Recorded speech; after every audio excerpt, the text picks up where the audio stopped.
सुंदरकांड में आप लोगों ने श्रवण किया। प्रभु कहते हैं सुग्रीव जी,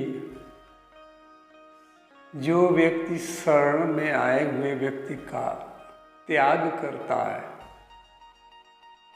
उसकी रक्षा नहीं करता है, वो व्यक्ति नीच स्वभाव का है, पापमय होता है, उसे देखने में बड़ी हानि होती है। और जो व्यक्ति अपने हित की हानि भी करके शरणागत की रक्षा करता है, वे धर्मात्मा होते हैं, उनके दर्शन का बड़ा पुण्य होता है।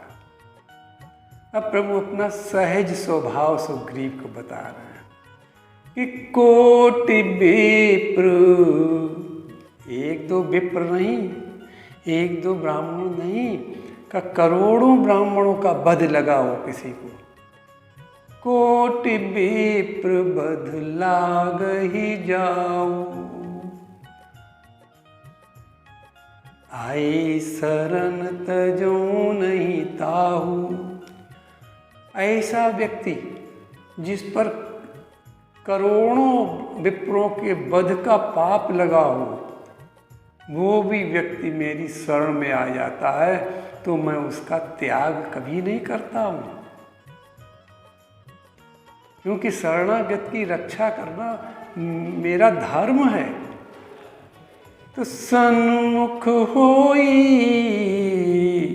जीव मोहि जबहि, पहले तो जीव मेरे सन्मुख आ ही नहीं सकता है। और यदि आ जाए,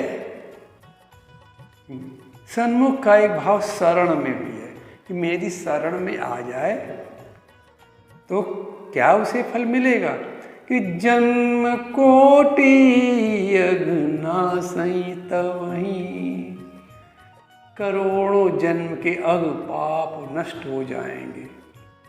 इस जन्म के नहीं, अनेकों पिछले जन्म के उसके पाप नष्ट हो जाएंगे केवल मेरे सन्मुख आने से ही। लेकिन मेरे सन्मुख आने का भाव बनेगा कब, किसका बनेगा? अब ये प्रभु बता रहे हैं कि पाप बंध कर सहज स्वभाव, भजन मोर ते भाव न काऊ। जो व्यक्ति पाप करने का स्वभाव जिसका बन गया है, उसे मेरा भजन तो प्रिय लगेगा ही नहीं। क्यों? क्योंकि भजन में तो पाप ही बाधक है, पाप ही तो भजन नहीं करने देता है। तो पापी का स्वभाव कि वो मेरा भजन उसे कभी अच्छा नहीं लगता है। प्रभु बताना ये चाहते हैं सुग्रीव जी को कि विभीषण जी जो मेरी शरण में आए वो शुद्ध हृदय के हैं, पवित्र हृदय के हैं, तभी तो मेरे सन्मुख मेरी शरण में आए हैं। जो पै दुष्ट हृदय सोई होई, मोरे सन्मुख आव की सोई।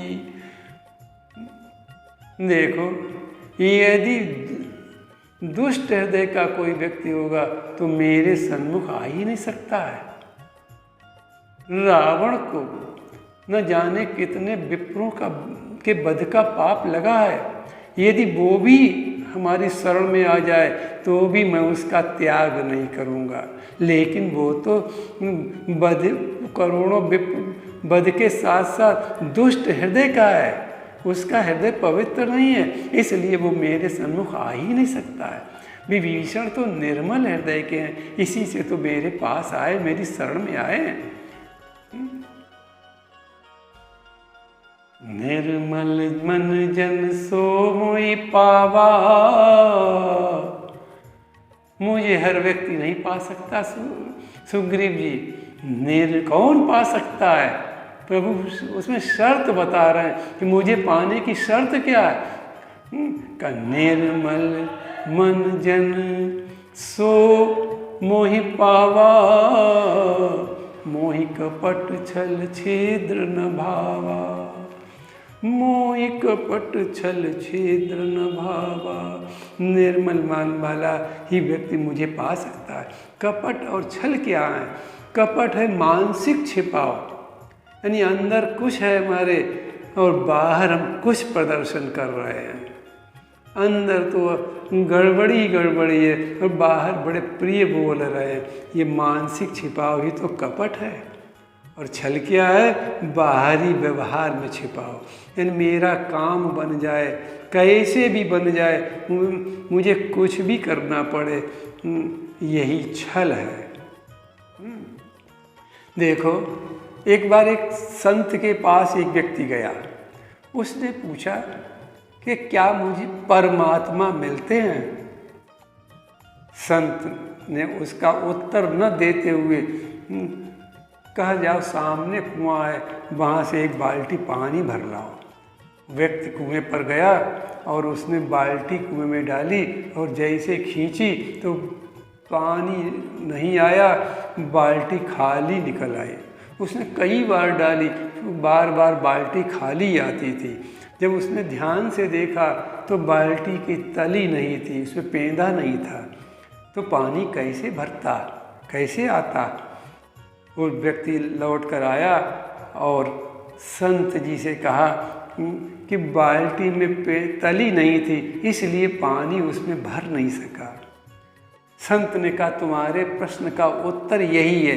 परमात्मा किसको नहीं मिलते हैं? जिसके मन में छल और कपट होगा तो वो परमात्मा को नहीं पा सकता है, और जिसके मन में छल और कपट नहीं होगा वो परमात्मा को प्राप्त कर लेगा। देखो, ये 6 विकार जो हैं, काम, क्रोध, लोभ, मोह, मद, मत्सर, ये प्रभु के बनाए हुए हैं। इसलिए प्रभु इनको छोड़ने की बात नहीं कर रहे यहाँ पर।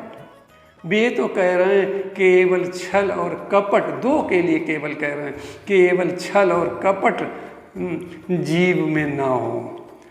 2 को छोड़ने के लिए कह रहे हैं, छल छोड़ दे जीव और कपट को छोड़ दे तो उसका मन निर्मल हो जाएगा और हम उसे प्राप्त हो जाएंगे। अब राम जी कहते हैं, सुग्रीव तुम्हारे मन में शंका है कि भेद लेन पठवा 10 सीसा, यही तो शंका है। तुमने कहा कि रावण ने भेजा है, तब भी कोई भय नहीं है और ना कोई हानि है। देखो, प्रभु सर्वसमर्थ हैं लेकिन अपने बल का वर्णन नहीं करते हैं। भी ये नहीं कहते मैं सारे राक्षसों को मार डालूंगा, ये नहीं कहते हैं। प्रभु क्या कहते हैं? जगमऊ सखा निशाचर जेते,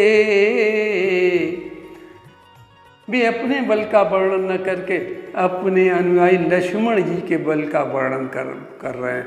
वो उनके बल के वर्णन की प्रशंसा कर रहे हैं प्रभु। ऐसी प्रशंसा प्रभु ने उस समय लंका कांड में भी की थी, जब रावण को मारकर और पुष्पक विमान से अयोध्या आ रहे थे तो उन्होंने युद्ध भूमि में सीता जी को दिखाया, देखो सीता, ये वो स्थान है। लक्ष्मण हत्यो यहाँ इंद्र जीता, लक्ष्मण ने यहाँ मेघनाथ का वध किया था। और फिर आगे दिखाया कि हनुमान अंगद के मारे, रणमहु परे निशाचर भारे। और ये वो स्थान है जहाँ हनुमान जी ने और अंगद ने सारे राक्षसों को मार गिराया था। तो इसलिए जगमहु सखा, प्रभु लक्ष्मण जी के बल का वर्णन कर रहे हैं। कितना सुंदर स्वभाव। प्रभु यहाँ सूत्र देते हैं कि अपने अनुयायियों के बल का वर्णन करो, अपने अनुयायियों की सेवा का वर्णन करो, अपने कार्यों का वर्णन कभी मत करो, अपने बल का कभी वर्णन न करो, अपनी सेवा का कभी की प्रशंसा कभी मत करो। प्रशंसा ही करनी हो तो अपने से छोटों की करो।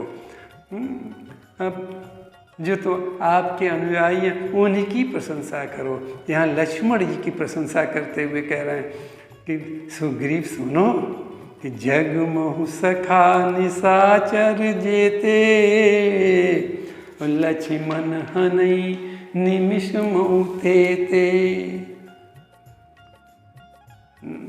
अरे संसार में जितने भी निशाचर हैं, लक्ष्मण में वो शक्ति है कि आँख की पलक झपकते ही उनको समाप्त कर सकते हैं।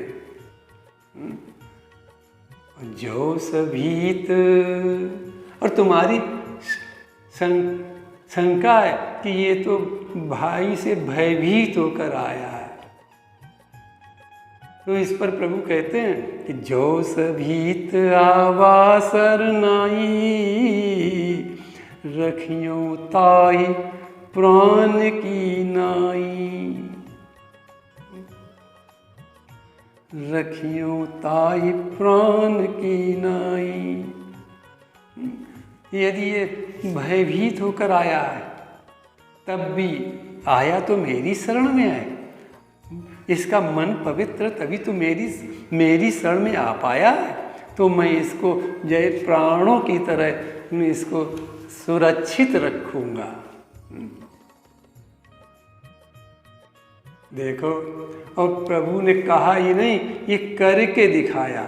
प्रभु ने लंका कांड में जब युद्ध हो रहा था, रावण ने विभीषण पर शक्ति छोड़ी, तो आवत देख शक्ति अति घोरा, प्रण तारित भंजन पन मोरा, तुरत विभीषण पाछे मेला।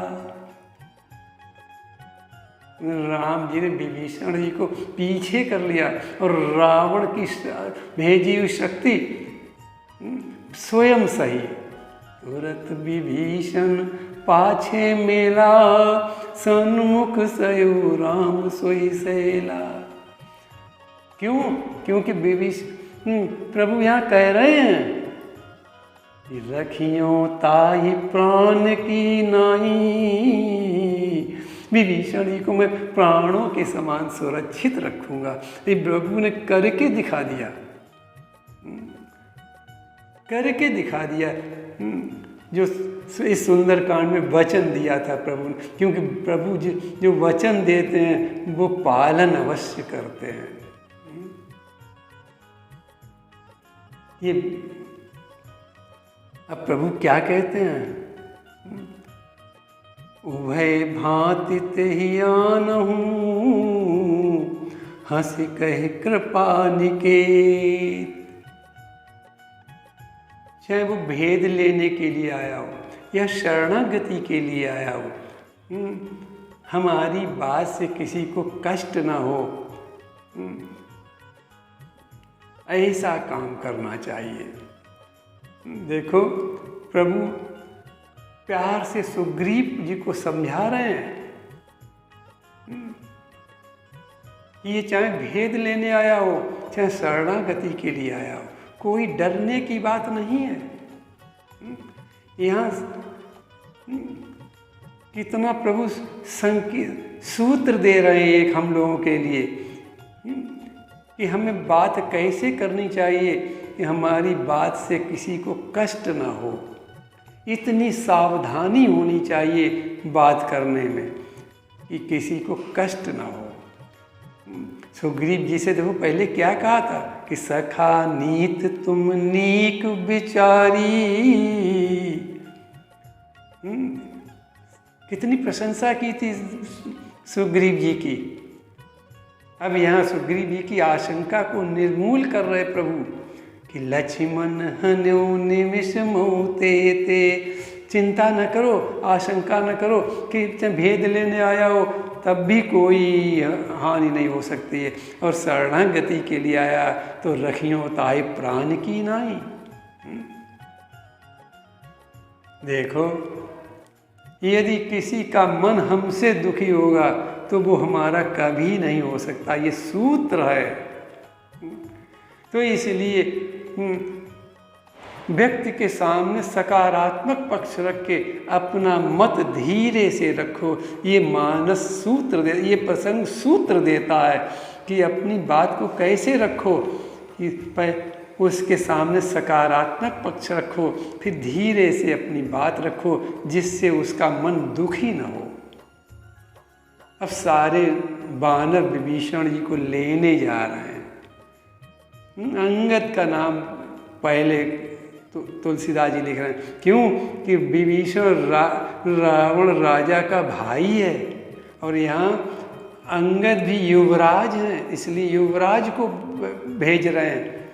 बाद में हनुमान नहीं लिखा, हनु शब्द लिख रहे हैं। क्या लिख रहे हैं कि उभय, प्रभु क्या कह रहे हैं कि उभय भांति तेहि आनहूँ, हंस कही कृपा निकेत, जय कृपाल कही कपि चले, अंगद हनु समेत। अंगद का नाम इसलिए लिया क्योंकि अंगद युवराज हैं, विभीषण राजा का भाई है, वो भी युवराज के समान है। और हनुमान जी हम नहीं लिखा, हनु शब्द कह रहे हैं प्रभु, क्योंकि विभीषण शरणागत के लिए आया है। तो ऐसा व्यक्ति जाए जिसके अंदर मान का अभिमान न हो। यदि मान का अभिमान हुआ तो वो विभीषण जी को ठीक से नहीं लाएगा, विभीषण जी के हृदय को चोट पहुँचेगी। प्रभु देखो तुलसी बाबा के शब्दों में कितनी सजगता है। हनुमान शब्द नहीं लिख रहे हैं, हनु शब्द लिख रहे हैं, मान छोड़ दिया। ये तुलसी बाबा की सजगता है मानस में। और राम जी को कृपा निकेत कह रहे हैं, यानी कृपा निकेत माने कृपा के घर हैं राम। और विभीषण जी को कृपा का घर मिलने वाला है, इसलिए क्या कह रहे हैं कृपा निकेत। यदि कृपा निधान कहते तो मान होता, मान का घर होता, लेकिन यहाँ कृपा निकेत कह रहे हैं क्योंकि घर में सबका मान होता है। घर में कोई भी आ जाए, अच्छा आ जाए उसका भी मान किया जाता है, और खराब भी आ जाता है उसका भी मान किया जाता है। तो इस प्रकार कितनी सजगता है तुलसी बाबा के शब्दों में। तुलसी बाबा क्या लिख रहे हैं, जय कृपालु कहे कपि चले, अंगद हनु समेत। हनु लिख रहे हैं, हनु।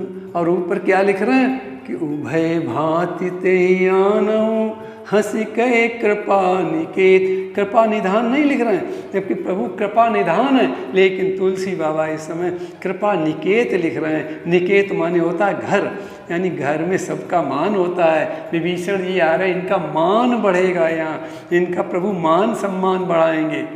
तो सादर तेई आगे कर बानर, चले जहाँ रघुपति करुणा कर। सादर तेई आगे कर बानर। देखो जब जीव प्रभु के पास जाता है तो क्या होता है, उसके सारे मार के बंधन टूट जाते हैं। चले जहाँ रघुपति करुणा कर। जो करुणा का भंडार, जो करुणा करने के लिए बैठे हैं, कौन, रघुपति यानी रघुकुल के श्रेष्ठ, उनके पास बानर विभीषण जी को आगे करके ले जा रहे हैं। विभीषण जी ने क्या देखा कि दूर ही ते देखे दो भ्राता, नयनानंद दान कर दाता। दूर ही ते देखे आनंद, बाबा तुलसी बाबा आनंद पूर्वक वर्णन कर रहे हैं। तुलसी बाबा बड़े प्रसन्न हैं, अब बड़े आनंद में भरकर वर्णन कर रहे हैं कि विभीषण को सादर आगे करके वहाँ चले जहाँ रघुपति यानी वचन पालन करने के लिए जो विख्यात हैं, प्रख्यात हैं, करुणा के भंडार हैं।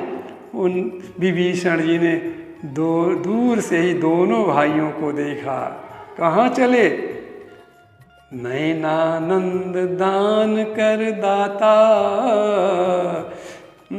उनके पास चल रहे हैं जो नयनों से, अपने नयनों से सबको आनंद देते हैं। आनंद तो उन्हीं को मिलता है जो राम जी जिनको अपने नयनों से आनंद देना चाहते हैं, उन्हीं को आनंद प्राप्त होता है। देखो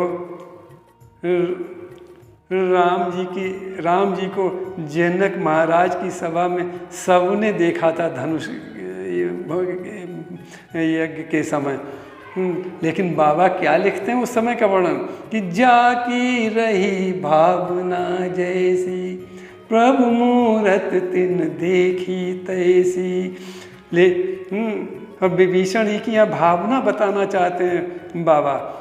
विभीषण जी बड़े आनंद मग्न हैं राम जी को देखकर, लक्ष्मण जी को देखकर। देखो ऐसे खरदूषण ने जब राम जी को देखा था पर उन्हें आनंद नहीं मिला था। उन्हें प्रभु के अंदर दया तो उन्हें जरूर, प्रभु को देखकर उनके अंदर दया तो उत्पन्न हुई थी खरदूषण में।